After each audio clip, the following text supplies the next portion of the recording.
Elhamdülillah ve salatu ve selamu ala Resulillah ve ala alihi ve ashabihi ve men ihteda bihuda əmmə ba'd. Və Allah həmd olsun biz davam edirik.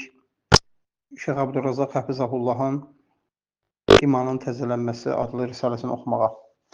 Və Şeyx imanı artıran səbəblərdən danışdıqdan sonra keçdi imanı azaldan səbəblərə. Və həmçinin ən birinci qeyd etdik imanı azaldan səbəblər imanı artıran səbəblərdən yapışmamaqdır. İmanı artıran səbəbləri yerinə yetirməməkdir.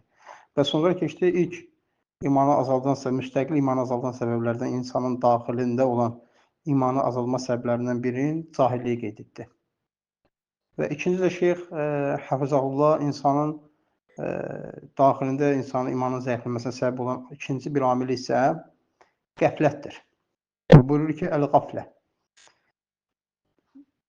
فإذا غفل الإنسان عما خلق له ضعف إيمانه والله سبحانه وتعالى ذم الغفلة في كتابه وحذر أشد التحذير من سبيل الغافلين وبين ربنا في كتابه أنها صفة الكافرين وقال تعالى وإن كثيرا من الناس عن آياتنا لغافلون.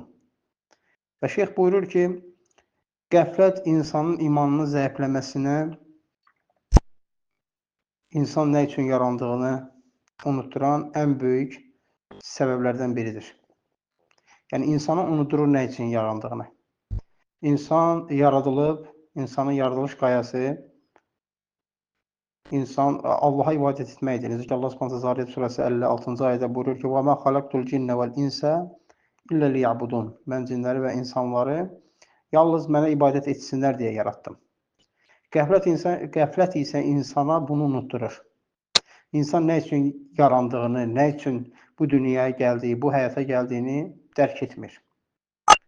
Və buyurur ki, bu səbəbdən dolayı Allah Subhanahu taala öz kitabında, yəni Quran-Kərimdə qəfləti pisləmiş və ondan çəkindirmiş və onun qəfləti aparan yollardan çəkindirmiş. Həmçinin bizlərə bəyan etmişdir ki, öz kitabında qəflət kafirlərin sifətidir, möminlərin sifəti deyil.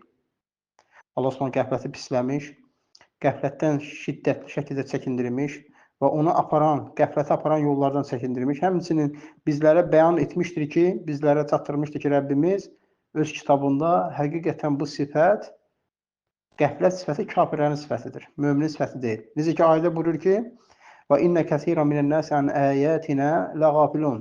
Həqiqətən də insanların çoxu bizim hüccətlərimizdən və dəlillərimizdən və qüdrətimizdən qafildilər.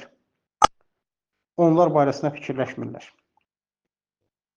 Şeyx buyurur ki, qəflət dəun xatirun yusibul insan və yubədu an zikrillah və an imtisali əmrillah və itminani li taatillah subhanahu wa ta'ala. Bir qəflət elə bir xəstəlikdir ki, elə böyük bir dərddir ki, elə bir təhlükəli bir müsibətdir ki, insan bu müsibətə düçar olduqda, ibtila olduqda ən birinci insanı Allah zikrindən uzaqlaşdırır. Çünki Allahı xatırlamaq qəflətin əksidir. Həmçinin qəflət də Allahı xatırlamağın əksidir. Yəni, insan qəflətdə olanda xatırlamır, düşünmür, dərk etmir, zikr etmir. Zikr isə qəflətin əksidir. Və ən birinci insan nə arır qəflətdə olmaq? İnsanın Rəbbindən uzaqlaşdırır, Allahın zikrindən uzaqlaşdırır. Allahın əmrlərini yerinə yetirməkdən uzaqlaşdırır. Allahın əmrlərinə boyun əyməkdən uzaqlaşdırır. Və həmçinin itaətdə olan rahatçılıqdan insanı uzaqlaşdırır. Və Allah Subhanahu buyurur ki, qəflətdə olanlar barəsində يَعْلَمُونَ ظَاهِرًا مِنَ الْحَيَاةِ الدُّنْيَا وَهُمْ عَنِ الْآخِرَةِ هُمْ غَافِلُونَ. Allah Subhanahu burada kitab əhli barəsində deyir ki, onlar həqiqi imanı və dini əhkamları bilməzlər. Həqiqi imanı, dini əhkamları bilməzlər. Bildikləri yalnız dünya həyatının yaşanması, tikilməsi, bina edilməsi, yaşayışın növlərini bilərlər. Lakin həqiqi həyata gəldikdə isə, iman həyatından isə dərk etməzlər, onun mahiyyətini bilməzlər. Axirətdən üz çevirərlər, həqiqi həyatdan üz çevirərlər və ona tərəf, həqiqi həyata tərəf, iman həyatına tərəf yönəlməzlər. Lakin dünya həyatının yaşayışını bilərlər. Kafirlərə baxdıqda, kitab əhlinə baxdıqda görürsən, həqiqətən dünya həyatında yaşayışın, onun səbəblərin və məişətdə istifadə etdikləri şeylər barəsində öndədirlər. Çalışqanlıq göstərir dünya həyatı barəsində. Lakin axirətə gəldikdə isə, Allaha imana gəldikdə isə ən uzaq şəxslər də olur Allahdan və Allahın dinindən və axirət diyarından. Ona görə Osman deyir ki, onlar dünya həyatını bilərlər, necə yaşamaq lazım, necə bina etmək lazımdır. Lakin axirət həyatına gəldikdə isə onlar həqiqətən qəflətdədirlər. Və şeyx qəflətdən qısa məlumat verib danışdıqdan sonra keçir, həmçinin imanı zəiflədən böyük amillərdən biri də insanın üz döndərməsidir. Buyurur ki, əl-i'rad, üz döndərməsi, haqqa tabi olmaması, haqqı bilmə, eşitdikdən sonra haqdan üz çevirib getməsi. Birinci də aşıq ayə ilə başlayır. Qala Teala, Allahu Teala buyurur: "Və mən əzləmu mimmen zukkira bi ayati rabbih, thumma a'rada anha. İnne minel mujrimina muntaqimun." Və buyurur ki, Allah Subhanahu taala o kəsdən zalim bir kimsə yoxdur. O kəs ki, Allahın ayətlərini eşidir və sonra onlardan üz çevirir. Sanki eşitmir, sanki bu ayələrdə buna dair bir şey yoxdur. Allah Subhanahu buyurur ki, küfr edənlərdən və asilik edənlərdən, mücrimlərdən intiqam alacağıq. O kəslər ki, Allahın ayətlərindən üz döndərirlər. Allahın ayətləri onlara gəlib çatdıqdan sonra, yetişdikdən sonra ona əməl etmək istəmirlər, üz çevirirlər. Və şeyx buyurur ki, "Fəl-i'radu amma əmrəllahu subhanahu və təala bihi minəl sifatil mücrimin." Və buyurur ki, Allahın əmr etdiklərindən üz çevirmək mücrimlərin sifətidir. Cinayətkarların sifətidir, yəni həddlərin aşanların sifətidir. Əl-ləzinə yəntəqimullahu azza və cəllə minhum. Allah da onlardan intiqam alacaq. Fələ yənbəği li abdin indəmə səmiyə kələmallah əv yəsmə hədisi Rasulullah sallallahu aleyhi ve sellem ən yu'rada anhu bəl vacibə ən yuqbələ alə taati və imtisali və ittibahi. Və şeyx buyurur ki, qula vacib olan, yaraşan odur ki, Allahın kəlamını eşitdikdə, Peyğəmbər sallallahu aleyhi ve sellem hədisini eşitdikdə ondan üz çevirməsin. Əksinə, qula vacib olan odur ki, onu qəbul etsin, itaət etsin və boyun əysin, yerinə yetirsin və tabi olsun. Möminə Allahdan və Rasulundan bir əmir gəldikdə və yaxud da bir qadağa gəldikdə, möminə yaraşan odur ki, ona əməl etsin. Vacib olan odur ki, ona əməl etsin, qəbul etsin, itaət etsin və tabi olsun. Əksin etməsin. Əksidir ki, üz döndərməsin. Və sahha. An Əbi Vaqid el-Leysi radiyallahu anhu ənə Rasulullah sallallahu aleyhi ve sellem beynəmə huvə cəlisun fi məscidin və nəsi ma'ahu iz əqbələ sələsə nəfərun. Və Vaqid el-Leysi, Əbi Vaqid el-Leysi radiyallahu anhu xəbər verir ki, Peyğəmbər sallallahu aleyhi və səlləm məsciddə oturmuşdur və sahabələrlə bir yerdə. Bu zaman məsciddə 3 şəxs daxil oldu. 3 nəfər daxil oldu. Fəəqbələ itinə ilə Rasulullah sallallahu aleyhi və səlləm və zəhbə vahid. Onlardan ikisi Peyğəmbər sallallahu aleyhi və səlləmin üz tutdular, Peyğəmbər sallallahu aleyhi və səlləmin məclisinə üz tutdular. Biri isə getdi. Fəvaqəfə alə Rasulullah sallallahu aleyhi və səlləm. Peyğəmbər sallallahu aleyhi və səlləmin yanında dayandılar. Və əmmə əhəduhumə fərcətən fil halqati fəcələsə fiyhə. Onlardan biri Peyğəmbər sallallahu əleyhi və səlləmin elm halqasında, elm məclisində boşluq gördü və orada əyləşdi. Və əmməl-əxər. O birisi isə fəcələsə xalfəm, onun arxasında əyləşdi. Və əmməl-səlis. Üçüncüsü isə fəədbərə zəhibən. Arxasını çevirib, üz döndərib çıxıb getdi. Fələmmə fərəqə Rasulullah sallallahu əleyhi və səlləm qal. Peyğəmbər sallallahu əleyhi və səlləm məclisi bitirdikdən sonra belə buyurdu. Ələ uxbirukum an nəfərə sələsə. Sizə 3 şəxs bu nəfər barəsində xəbər verməyimmi? O şəxslər Peyğəmbər sallallahu əleyhi və səlləmin məclisinə daxil oldu. İkisi Peyğəmbər sallallahu əleyhi və səlləmin yanına yaxınlaşdı. Onlardan biri məclisdə boşluq gördü və orada əyləşdi. Biri isə o biri isə onun arxasında əyləşdi. Üçüncüsü isə üz döndərib çıxdı getdi. Peyğəmbər sallallahu əleyhi və səlləm buyurdu ki, sahabələrinə sizə onlar barəsində xəbər verməyimmi? Və Peyğəmbər sallallahu əleyhi və səlləm sonra buyurdu ki, "Ələ uxbirukum an nəfəri sələsə, əmmə ahaduhuma fəəvə ilallah, fəəvəhu Allah." Onlar birincisinə gəldiksə, o Allaha sığındı, Allah da ona sığınacaq verdi. Birincisi nə idi? O məclisdə yer tapıb oturan. Allaha sığındı, Allah da ona sığınacaq verdi. Və əmməl-əxəru fəstəhyə fəstəhyəllahu minhu. İkincisinə gəldiksə, həya etdi, Allah da ondan həya etdi. Və əmməl-əxəru. Üçüncüsünə gəldikdə isə fəərada Allah anhu. Üz döndərdi, getdi və Allah da ondan üz döndərdi.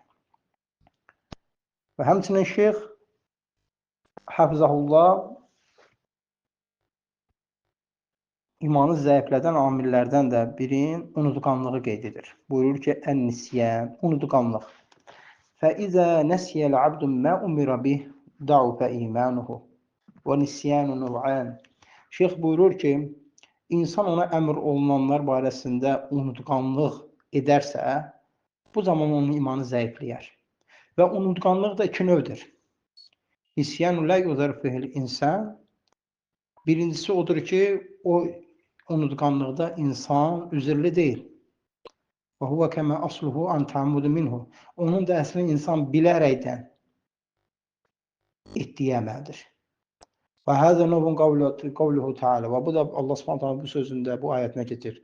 Və lə təkunu kəlləzini nəsullaha fəənsəhum ənfusahum. Allah subhanahu ta'ala buyurur ki, o kəslərdən olmayın. Allahın əmrlərini yerinə yetirməkdən və qadağalarından çəkinməkdən üz döndərdilər. Unutqanlıq etdilər. Və öz nəfislərini unutdular. Çünki bilmədilər ki, onlar Allahın əmr və qadağalarını unutmaqları özlərinin unutmağına səbəb olacaq. Allah subhanahu ta'ala onları özlərini unutturdu. Və ikinci növ unutqanlıq odur ki, və nu'un yu'zaru fihil insan. İnsan onda üzrlidir. O unutqanlıq ki, insan onda üzrlidir. Və huvə mə ləm yekun an ta'ammudu minhu. O da insandan bilərəkdən baş verən unutqanlıqdır. İnsan bilməyərəkdən unutur. Kəmə fi qavlihi ta'ala. Necə ki Allah Subhanahu taala bu ayətinə gəlir. Rabbana la tu'akhizna in nasina aw akhtana. Ey Rəbbimiz bizi əzablandırma, bizim yəni unutqanlığımızdan etdiyi bilməyədən, xatadan dolayı etdiyimizi bizim üzərimizə bizə onlara görə günah yazmayına, bizi onlara görə əzablandırmayına. Bu isə təbii, yəni unutqanlıqdır. Və səhih hədisə gəlir ki, Allah Subhanahu taala buyurur ki, qudsi hədisə fəaltu, etdim. Yəni insan, möminlərin unutqanlıqdan etdikləri və həmçinin xatadan etdiklərini Allah Subhanahu taala onlara bağışlayıb. Və həmçinin şeyx buyurur ki, imanı zəiflədən amillərdən biri də fi'l ma'asi və irtikab zunub. Günahların edilməsi, asiliklərin və günahların edilməsidir. Və kəmə ennəl imanə yazidu bit-ta'a və huve yanqusu bil-ma'siyə. Şeyx buyurur ki, necə ki iman itaətlə artır və həmçinin iman asiliklərlə də azalır. Və enval ma'asi kəsirə. Və buyurur ki, asiliklərin növləri çoxdur. Və qad bəyyənəhə və qad bəyyənəhə Nəbi sallallahu əleyhi və səlləm cümlətən və təfsilən və bəyyənəl kəbairə minəz-zunub və səğair bi'a'zam bəyan və avdahihə. Və Peyğəmbər sallallahu əleyhi və səlləm müfəssəl və cəm şəkildə, ümumi şəkildə bunları çatdırmışdır bizlərə, bəyan etmişdir və böyük günahları bizə bəyan etmişdir, həmçinin kiçik günahları bəyan etmişdir. Tam açıq və izahlı şəkildə Peyğəmbər sallallahu əleyhi və səlləm bizləri çatdırmışdır bu günahları. Və lihəzə yənbəğə ləl-əbdin əydan ən yərfə həcmil asi. Və həmçinin şeyx buyurur ki, qula yaraşan odur ki, qul bu asiliklərin həcmini bilsin. Qul bilsin ki, bu asiliklər nəylərə səbəb ola bilər? Nə edə bilər onun həyatında, iman həyatında necə dəyişikliklər edə bilər? Hansı ziyanları ona gətirə bilər? Hansı təhlükələrə insan sala bilər? mömin göz açıq olmalıdır. Bilməlidir ki, yəni günahlar etmək elə belə deyil. Günahlar etdikcə mömin Allahdan uzaqlaşır, günahlar etdikcə möminin imanı zəifləyir.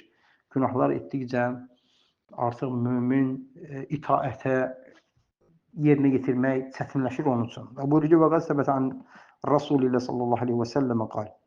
Peyğəmbər sallallahu aleyhi və səlləmdən sabit olmuşdur ki, Peyğəmbər sallallahu aleyhi və səlləm belə buyurmuşdur. İnnəl abdə izə əxtə xatiətən nuqtət fi qalbihi nuqtətən səvdə. Qul bir xata etdikdə onun qəlbində bir qara nöqtə əmələ gələr. Fəizə huvə nəzəə və istəxvərə və təbə saqulə qalbuhu. Ondan həmin o qara nöqtə xata etdikdən sonra qara nöqtədən dönərsə, Allahdan bağışlanma diləyərsə, bu zaman həmin qara nöqtə oradan silinər, yoxa çıxar. Və in adə zidə fihə, yox, əksinə, qayıdıb təzədən o günahı işlədərsə, hətta təala qalbuhu və huvaran əllə zəkrəllah və qayıdıb həmin günahı təzədən işlədərsə, o da onun qəlbini bürüyər. Günahın üzərinə gəldikcə qəlbdə böyüyər, qəlbi əhatə edər və o da o randır ki, o hicabdır ki, o örtüdür ki, Allah Subhanahu taala öz kəlamında belə buyurur. Kəllə bəl rana alə qulubihim mə kanu yaksibun. Onların etdiyi günahlar onları haqqı görməkdən onları məhrum edir. Allah Subhanahu taala burada kafirlər barəsində deyir ki, onların etdiyi günahlar səbəbindən dolayı onlara haqqı görə bilmədilər. Yəni onların etdiyi günahlar onlara haqqı görməyə mane oldu. Yəni qul da günahlar etdikcə, günahlardan dönmədikcə qəlbdə nöqtələr artır və qəlbi bürüyür və hətta haqqın ora girməsi çətinləşir. Bu da qəlbin qəflətinə gətirib çıxardır. Lakin qul bir günah etdikdə və günahdan döndükdə o nöqtə oradan silinir. O qara nöqtə oradan silinir.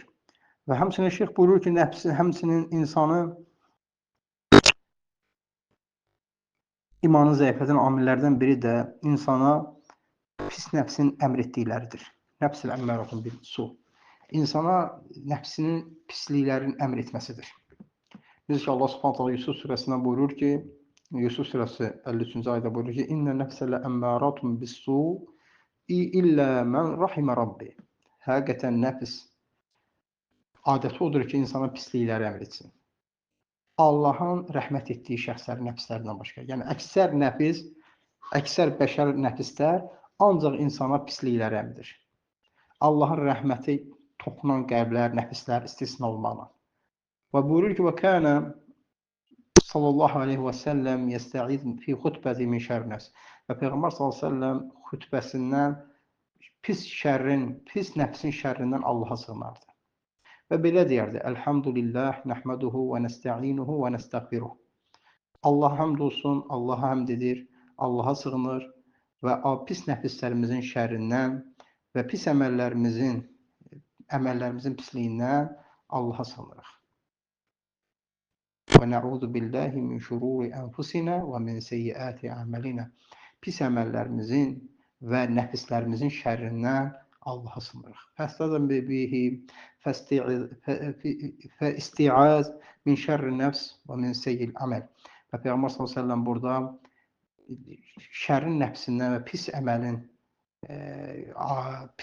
əməldən Allaha sığınmışdır. Necə ki, Peyğəmbər s.ə.v sabit olmuşdur, Peyğəmbər s.ə.v etdiyi duada, o dua ki, həmçinin Peyğəmbər s.ə.v Əbu Bəkr radiyallahu anh'a öyrətmişdir, səhər və axşam deməsini və yuxudan durarkən deməsini. Qalə, Allahümmə alimil qaybi və şəhədə. Ey Allahım, aşkarda və gizlini bilən Allahım, Fatır-ı səməvəti vəl-ard, yeri və göyləri yaradan, xalq edən Allahım, Rabbə kulli şeyin və məlik, hər bir şeyin Rəbbi və maliki olan Allahım, əşhədu ən la iləhə illə ənt, mən şahidlik edirəm ki, səndən başqa ibadətə layiq haqq məbud yoxdur. Əuzu bikə min şərri nəfsi, öz şərri nəfsimin şərrindən sənə sığınıram. Və min şərri şeytanı və şirki, və şeytanın şərrindən və şirkindən sənə sığınıram. Və Peyğəmbər sallallahu aleyhi və səlləmi Bunu Abu Bakır radiyallahu anh'a öyrətmişdir ki, səhər axşam desin. Yəni necə görür, əzəmətli bir duadır. Allahım, ey Allahım qeybi və aşkar bilən Allahım, yeri göyü yaradan Allahım, hər bir şeyin sahibi, Rəbbi olan Allahım, mən şahidlik edirəm ki, səndən başqa ibadət Allah haqq məbudu yoxdur. Və əuzu bikə min şər nəfsimin şərrindən sənə sığınır və şeytanın şərrindən və şirkindən sənə sığınıram. Fəəmərəhu sallallahu aleyhi və səlləm istəyədə fi səbəh və məsə və ində numi min şərri nəfsihi. Və Peyğəmbər sallallahu aleyhi və səlləm əmr etmişdir ki, Allah radiyallahu anh'a bu şeylərlə səhər, axşam və yatdıqda nəfsinin şərrindən Allaha sığınsın. Və innə nəfsə təmurul insənə bis-su. Həqiqətən nəfs insana pislikləri əmrdir. Vəl fəsad və fi'l məsə, həmçinin insana fəsad və pis asi əməlləri əmr edir. Və tədu iləl məhəlik, insanı həlakə çağırır. Nəfs başa-baş qaldıqda insanı həlak edəcək əməllərə çağırır. Və təsələ ilə kulli qabihin, o insanı bütün pisliklərə aparır. Fəhiyyə bitəbiyyə təcri fi meydən müxalifil fiili vəl-irad. Və deyir ki, o həqiqətən də dövr edir meydanda müxalif olmaqla və irad olmaqla, yəni üz döndərməklə. Ona görə insan daim nəfsinin şərrindən Allaha sığınmalıdır. Necə ki, Peyğəmbər s.ə.v öz nəfsinin şərrindən Allaha sığınar və Allaha dua edərdi ki, Allahım, vələ təkinni alə nəfsi tərfətinə, Rəbbim, bir göz qırpımı da olsa belə, məni nəfsimlə baş-başa qoyma, nəfsimə həvalə etməklə.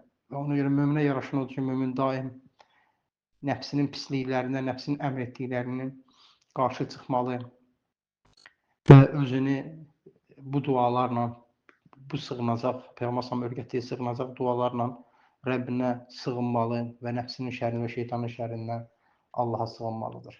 Allahdan deyirəm ki, Allah subhanət hala bizləri müvəffəq etsin bu oxuduqlarımızı və dinlədiklərimizi həyatımıza tətbiq etməyə və bizləri müvəffəq etsin bu gözəl günlərində xeyir əməllərlə etməyə və həmçinin bu Ramazan ayını xeyirlə tamamlamağa müvəffəq etsin. Və Şeyx burada bu dərsdən sonra da ikinci qism xarici səbəblərdən danışacaq. Şeyx burada zatı, yəni insanın daxili olan səbəblərdən, daxili səbəblər, imanı zəiflərdən, daxili səbəblərdən danışır.